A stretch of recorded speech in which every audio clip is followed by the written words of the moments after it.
Possible. Hello, everyone. It is Sunday.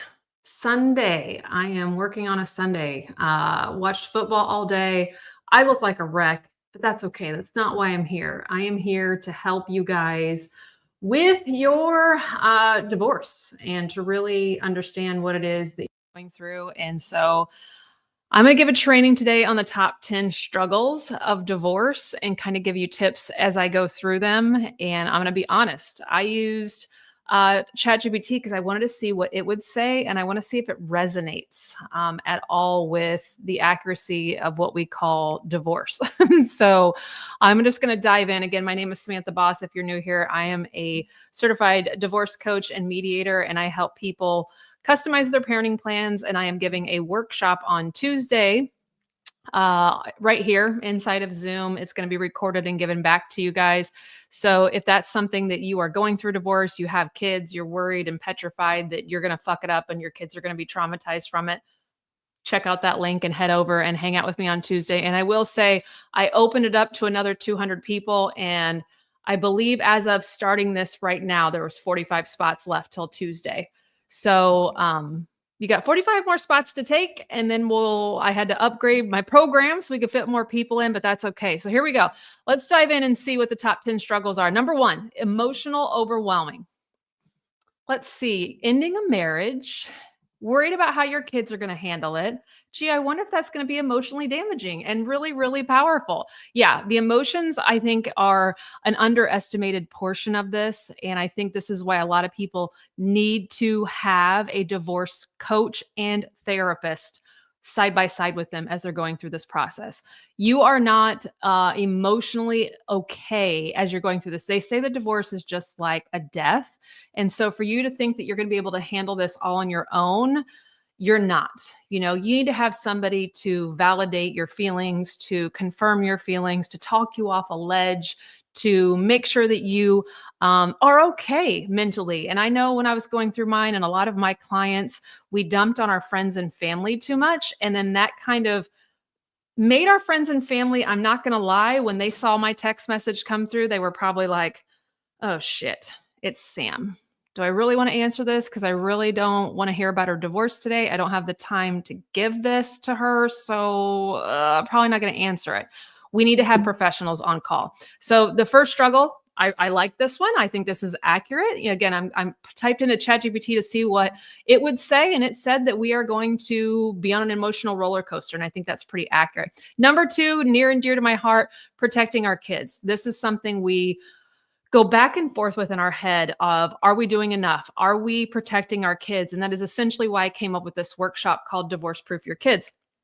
I want to make sure that you know how to cross the T's and dot the I's on how to protect yourself. I want to make sure on Tuesday you learn from somebody that has not only been in the trenches, but is also trained and certified. And I've been doing this a decade and helping clients achieve the impossible, as most people would say. And that is finding tips and tools and tricks and everything under the sun to protect those kiddos through this process. And it always starts with mom. It always starts with dad. It starts with the parent first. If you aren't in check, your kids aren't going to be in check. And so I teach you on Tuesday how to make sure that you're really, really protected with that really good parenting plan, with making sure your attorney isn't, trying to snowball you into something. And I give you those words of wisdom and the actual words that you need to make sure that you're not getting screwed over by your attorney and or the parenting plan. Number three, another struggle. Oh gosh, this is so good. And I didn't look at these before I typed it in. Co-parenting challenges. And this is where the good parent gets taken advantage of. This is where the good parent, we start co-parenting from the word jump on this divorce. And it's like, we go into it with this like, okay, I was bitter when I was married. I was hateful when I was married. I didn't like who I was when I was married, but now I'm divorced, or now I'm starting this divorce process. And we jump into this kind of kumbaya mindset where we're like, let's work together. Let's do what's best for kids. And then we're met with resistance, and we're met with anger, and we're met with hatred, and we're met with just utmost cruelty to us and false accusations. And we're like, where the hell is this coming from? Fucking a week ago, you and I were having sex and saying, I love you. It was fake, but we were saying it and we were doing it. And so this whole process of like thinking that we need to co-parent during the divorce is pushed on us by society, judges, attorneys, our high conflict ex. Well, you're not co-parenting. Well, you're not doing it right. Well, you're the one resisting and you're not doing what's best for kids because you won't ride with me in the car on the way. It's like over the top accusations that every time I say no to you, I'm not being a good co-parent.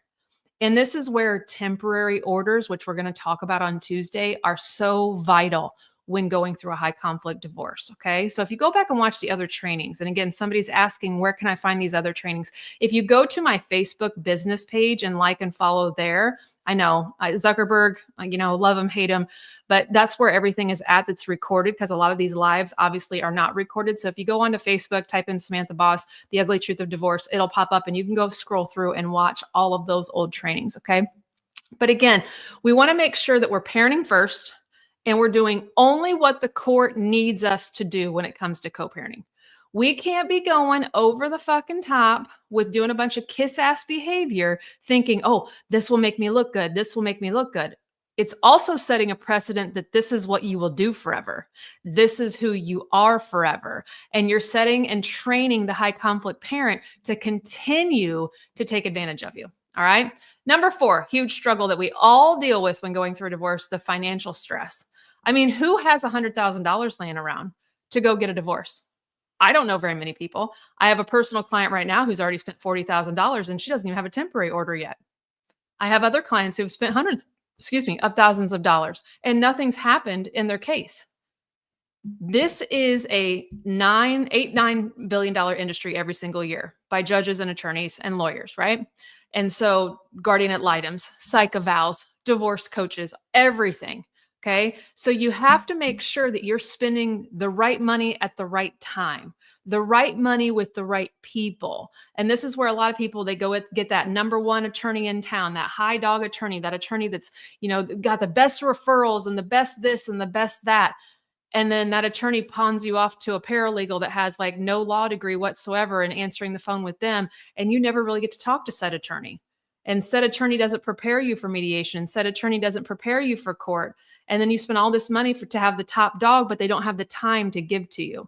So this financial struggle is spend money wisely, spend money where you do research. Okay. A lot of you have been jumping on with me religiously the past couple of days.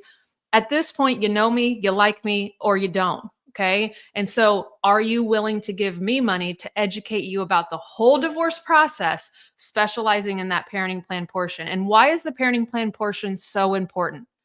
Because it is literally the contract that you will follow the rest of the duration of raising your children with your ex. It is the plan of which you will follow the rest of the time. And so it's actually what you're going to court for. You're going to court so that they will rip up your marriage certificate and hand you a new certificate, which is a parenting plan, which is a child custody agreement, whatever they call it, wherever you're from. It doesn't matter. They're all the same fucking thing. But you have to make sure that you know that that product at the end of your divorce is good. How do you know if it's good? Come to my workshop. I'll tell you whether it's shitty or not. Okay. I'm going to teach you, even if you don't have me write it for you and my team write it for you. I want you to be able to look at your attorney's parenting plan and go, oh no, this is shitty. Oh no, this is bad. Oh no, this doesn't have the right words. Oh no, I'm not signing this. Okay. So the financial stress is huge. So being smart about where to spend your money. The other struggles we go through, legal and custody battles. I think this is probably high on the list of the biggest struggle. So many of you probably in a high conflict situation were the primary parent for your children. You were probably a single parent, just married. And now you're divorcing a person that now all of a sudden wants 50-50. And you're like, dude, you don't even know like where our kids go to school, let alone the doctor or what size shoe they are. But all of a sudden now you want to jump into the parenting boat. Okay. And this is overwhelming to you. I have, again, another client who is struggling with the idea of allowing her toddler to be left alone with the other parent because the other parent has never been alone with this child ever. And so now they're getting divorced and this child's going to go over there and spend the night and stay a whole weekend. And she's like, holy shit. I know I hate to bring up a bad subject, but there was that case of that woman that allowed her ex-husband to have her child for the first time. And he left her on the couch with 2 dogs. Bad things happen all the time. So this is where a lot of people struggle with allowing someone to go have the children, or they get awarded the children who are not safe to do so, who don't have the capabilities, who don't have the smarts, who don't have the parenting knowledge, who don't have a bed, who don't have resources to provide for the child appropriately and adequately. And so this is a very hard struggle for parents. And this is where you're having a court system say everybody gets 50-50. And it's like, but not all parents are created equal, and not all situations require 50-50 or should have 50-50, right? So again, this is where in this subject alone, on the legal custody of your children, you have to understand that there's 4 pillars of legal decision making: education, extracurricular, medical, and religion. And you have to know what falls under each one of those categories. I will teach you that on Tuesday. But there's more than just saying, by Larry's shitty parenting plan, all education, all extracurricular. Okay, well, let's just do extracurricular real quick. Say I wanted to sign my kid up for a class on Tuesdays to learn pottery. It's my Tuesday. Do I have to tell the other parent about that? Do I have to split that cost with the other parent? I don't know. What is it that it says in my parenting plan? You have to make sure that your lawyer writes a parenting plan that covers your ass on all of your decisions. And if you have joint, this is even more important to make sure it's very specific, because we have high conflict parents. When they see joint, ooh, they get fucking excited, because now they know they get to control every situation moving forward. Good people don't do that. Good people take a back seat and we go, you do you, I'll do me. We don't. Fuck it. You make your decisions, I'll make mine. High conflict people say, what are you doing over there? What are you doing at your house? Well, you can't do that. Well, you can't. They try to micromanage fucking everything. And I need a parenting plan that protects me from that bullshit. I don't need you micromanaging my house or my Tuesdays. Now, on the weekends, when it affects you, we can talk, but you're not going to affect my fucking weekend, okay? Or my Tuesday. Only time where we have shared time. All right. Or overlapping time. So yeah, I can see how this one. And again, we go back to the schedule. And on Tuesday, we'll talk about different schedules. All right. Number 6. And again, we're doing the top 10 struggles that most divorcing parents go through. Dealing with parental alienation. This is especially true for those of us that have high conflict parents. Parents that have low self-esteem, who have some type of issue or drama or personality disorder, that haven't mastered it, haven't figured it out, don't even fucking recognize it, and they punish the other parent forever. And why do they punish the other parent? Remember that low self-esteem part? They don't like the fact that the kids may like us equally, trust us, talk highly about us, talk fairly about us. That makes them even more secure. So if your child says something like, hey, I really enjoyed last weekend at mom's house, and it's a high conflict dad, he's going to lose his shit, because what he heard was, my child likes mom more than me. That's not anywhere close to what the child said. But that's how high conflict people hear things, is how can I be the victim in every single story that comes to me? And so when it comes to parental alienation, it's so easy and so subtle sometimes. It can be over the top, but it can be completely subtle, by just degrading that other parent to that child, by talking poorly to that child, by showing body language, by making a horrible face to that child. And you got to make sure that you have the proper therapist, divorce coach, helping you go through those, the mannerisms that you do, the facial expressions. I make my clients practice in front of a mirror. Why? Because you don't think you have resting bitch face, but you fucking do. Okay. And your child can pick up on that. And you need to know that you are pushing that out to your child so that you can't be falsely accused, because high conflict people will constantly accuse you of parental alienation, even though they're the ones doing it.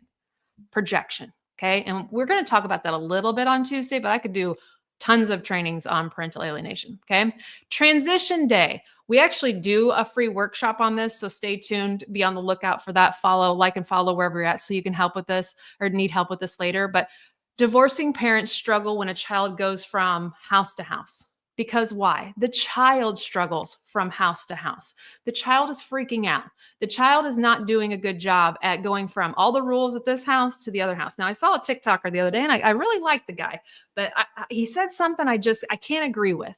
He said, when you have different rules at the other house, that's a form of parental alienation. Now, I wish he'd go into a little bit more detail, but it wasn't for me. I'm allowed to have my own structure after school, my own chore chart, my own behavior chart, my own disbehavior chart, my own bedtime, my own movie selection, my own food, my own hygiene, all of that. That's a daily decision. My daily decisions can be different than my ex's house. Now, who plays the toll in that? Well, the child, of course. And that's why we, let a child have the same teacher from certain grades. And then when they get older, what do? They start getting multiple teachers in fourth, fifth, sixth grade. Kids start going from a math teacher to a spelling teacher to a science teacher to a PE teacher and so your kid adapts to each teacher, right? The same thing is true for your child from home to home. Your child is going to have to get used to the fact that there's different rules at different homes. But sometimes younger kids really struggle with this, right? Especially babies and toddlers and young adolescents. They struggle with this whole like, man, over here, I'm allowed my tablet all the time. Over here, I don't have a tablet. Over here, we have open door snacks. And over here, we barely have enough food to feed 2 meals.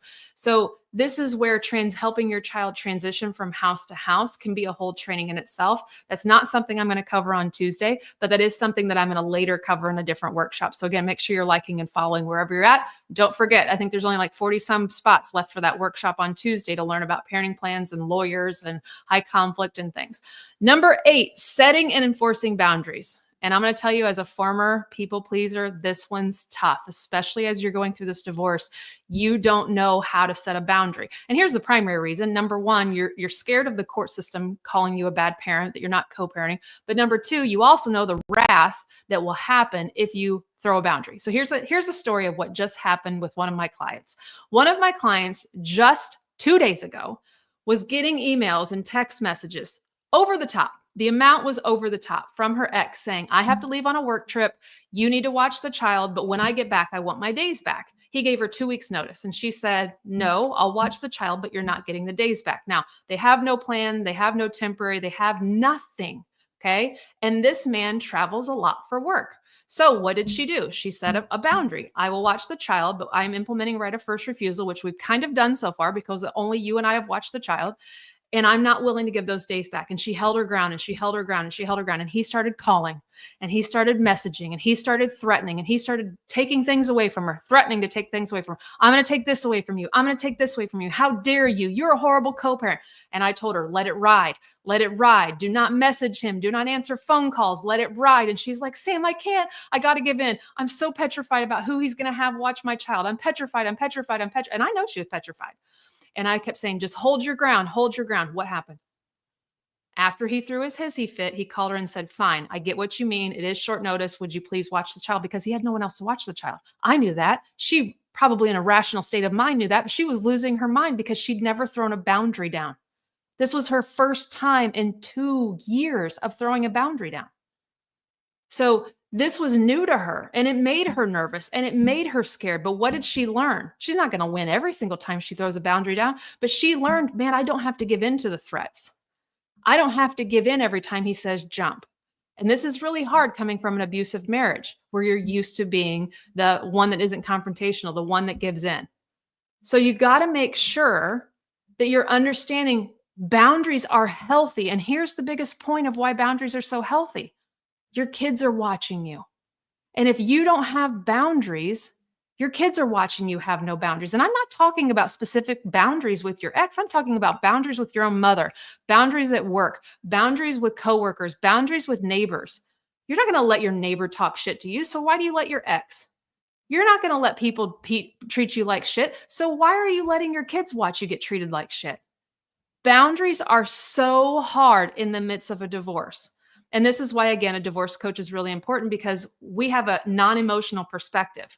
We know what the court is looking for. We know the bare minimum of what you need to give. We know how to word it properly. We know how to set the tone without becoming over the top and emotional and threatening and controlling, right? So that's why it's really important to hire good people onto your divorce team. We're not getting divorced in 2025 with just a lawyer. That's an amateur move. That's an amateur move. We have to be getting divorced with therapists and divorce coaches, CDFAs, and an attorney. Okay. And I know that's costly. It's costly. But here's the deal. If you don't do things like that, you're going to get burned somewhere across the board. Okay. Number 9, struggle with guilt and self-doubt. I would say this was pretty big for me personally. I struggled with having the idea of a failed marriage, being the talk of my really small town, everybody knowing my business, my kids being the first kids in preschool and kindergarten to have divorced parents. It was humiliating. It was degrading. Not to mention my divorce was not a pretty one.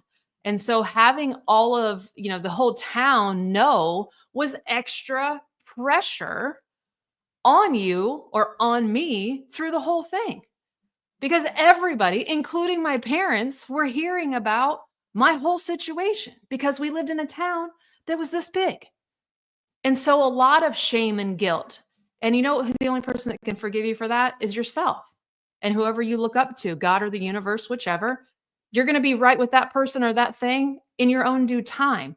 And you're going to get to a place, whether you hit 40 first or you just learn it, that you don't give a fuck eventually. And I had a really good therapist that taught me this. The only people you should care about are the people sitting front row at your funeral. That's it. The people that are sitting front row, standing next to your casket, mourning your loss. Those are the only people's opinions you should really ever look to somewhat please. And I'm not even saying 100%, but I'm saying somewhat please. So it's really good for you to understand that this divorce, it could bring a lot of those guilt and shame and self-doubt and things like that. But what about staying in a shitty marriage? How's that going to ring out for your kids? How is it them? How do you like them watching such a shit marriage? You getting degraded, talked down to, abused, belittled, not loved, not cared for. You're giving your kids a false pretense of what marriage is about because that's not what it's supposed to be about. Okay. So again, on Tuesday, my whole purpose of Tuesday is to divorce proof your kids, to teach you kind of a lot of the things that we're talking about tonight in more detail. It's going to be a 2 to 3 hour training. You're going to get the replay because I know a lot of you work because you have to. Some of you have to work 2 jobs, but it's going to be the best money you've spent so far because now you're going to be educated about parenting plans, going back and talking to your attorney. You're going to be educated while you look at the parenting plan your attorney sent you, and you're going to be able to tell, is this a shit plan or is this really good? All right, let's keep going. Number 10, rediscovering your identity. I know whenever I went through mine, I didn't know who I was because I was just in a really controlling, abusive marriage. And I was like, okay, am I going to go back to who I was before I was married, or am I going to be a completely new person? And I struggled with that for a long time until I got a lot of good help. And then I realized I'm a completely different person because I've had an issue. I've had a huge changing life event, and it got me into a different headspace. And now I'm a completely different person. I mean, and let's like each decade I went through, I got divorced when I was around 30. I'm 45, almost 46 years old now. And I think each like decade I become just a different version of myself. And I love that whole, I think too many of us try to go back to who we were before we were married, but we have so many things that happened to us in the marriage. We can't go back to who we were because now we've been altered. We've changed. We have new things that are in our systems and our brain and our heart and our soul. So we become somebody different. And we teach our clients all the time about finding your new you.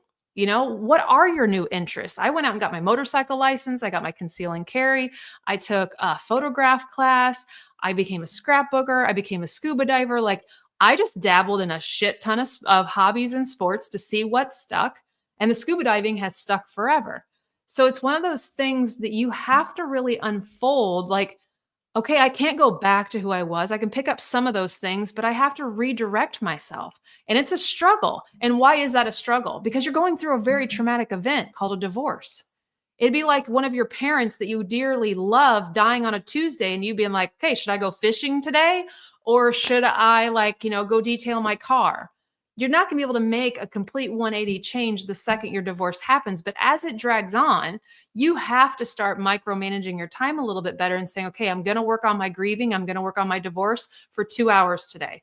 The rest of the 22 hours, I'm going to go live my fucking life. We can't keep spending an all-day event in our divorce world, in our divorce mindset. You have to make sure you're finding things and redirecting your mind to go into different places. So on Tuesday, you guys, again, I can't tell you enough. I know 6 people bought while we're on right now. So, oh God, that's math on the spot. Like 39 people. Woo! 39 spots left. And they'll fill up fast. Those first spots all filled up really fast. That's why I had to open it up to a bigger group. So I want to make sure that you guys really get an opportunity in here, because I won't be doing it again until next Tuesday or next month on February. I'll do it every single month, January through November. But I got to make sure that you guys get in there and take that opportunity. So this is something, if you are going through divorce, you have a girlfriend, a guy friend, dads, moms, I don't care. Get in there and get an education. I'm going to run through what I'm going to cover, so it's not even a question. What will I learn here? You're going to learn the first stages of divorce and all the stages. So how do I decide if this is a good time or not? And what are the stages all the way from filing to court? What and everything in between can be accomplished at that time. We're going to cover what is high conflict and why is it happening and what will happen because I am high conflict. We're going to cover those boundaries, which is going to be part of the parenting plan. We're going to talk how to emotionally and mentally divorce proof your kids. Okay. Which again has to do with the parenting plan and the temporary order and what those say in them. Strategies on making sure your attorney is helping you and not hurting you. And then I'm going to talk a little bit about self-care. And when I tell you that I'm going to go over what to talk about inside of your parenting plan, I just did the whole PowerPoint today. It is like 50 slides. And if you know me, you know I love to talk. So we're talking 50 slides of education. Okay, take away 5 of an introduction. So 45 slides of introduction. So we're going to be talking nonstop about all the possibilities of what can be in a parenting plan. And again, here's the deal with my parenting plan, y'all. It's got to be it's got to be detailed when you're in a high conflict divorce. It just has to be. We had this discussion last night. If you go watch the end of the replay last night, where someone said, yeah, but high conflict people don't always follow it. You're right. There is no guarantee they're going to follow it. But what I do know is I will. And what I do know is if I did want to take them in contempt, I know that I am not the one getting in trouble. And when my kids ask me when they're 26, man, what the fuck was going on when I was a kid? Read this. I followed that. It's the reassurance. It's the less anxiety. It's the less stress. It's the always having the answer. It's always having a problem solved, because my parenting plan gets you from diapers to divorce or diapers to diploma. And so many parenting plans that are written today are right here. It's written for this much time. And why? Because they want you to come back, and then they want you to make it for this much time, and they want you to come. And each time you do that, you're paying out thousands and thousands and thousands of dollars. I'm asking you to pay once with me. So here are the 4 things that I offer as Sam. Coach Sam, this is what I offer. I only offer 4 things. I used to offer a whole bunch of little things. I don't do that anymore. Here's what I offer. I offer this workshop right here, Tuesday, workshop that we're talking about. I offer custom parenting plans, which are close to $2,000. Okay. But there's payment plans. Number 3, I do consults, which are pricey, but you get me for an hour. And usually what people want me to do in those consults is go over their parenting plan from their attorney. And I tell them how bad it sucks, but I fix it for them. Okay. And the 4th thing, which I'm really, really proud of, is the next chapter, which is with my bestie, Leah Marie. And it is for coaching. It's for trainings. It's for co-parenting. We really dive into co-parenting with a high conflict. All right. So as we wrap up here, you guys, and I'm going to stay live over here on TikTok for a while, I want you guys to really think about, okay, do I want to spend $97 and go see what this bitch is talking about and see how much I can learn for 2.5, 3 hours? 2.5, 3 hours. Break down the math on that. I mean, I don't know what it is, but it's $50, less than $50 an hour. I guarantee your attorney is more expensive than that. I guarantee your therapist is more expensive than that. I want to make sure that you know all the educational pieces you can. I want you to go into a meeting and talking mad shit because you know what to ask for. You know how to word things. You know why I want you to ask for it, because you know you're going to be in a high conflict situation where someone's going to try to control and ruin your life. And I want you to have the right wording and knowledge behind it to know why that won't work or why this would work better. I want you to be able to have that argument intelligently, sometimes with your attorney, but most of the time with your ex. Okay, so if you have mediation coming up, you're getting a divorce and it's coming up, you want to go back and modify, this workshop is for you. All right, Facebook, go back and watch those other replays on these pages.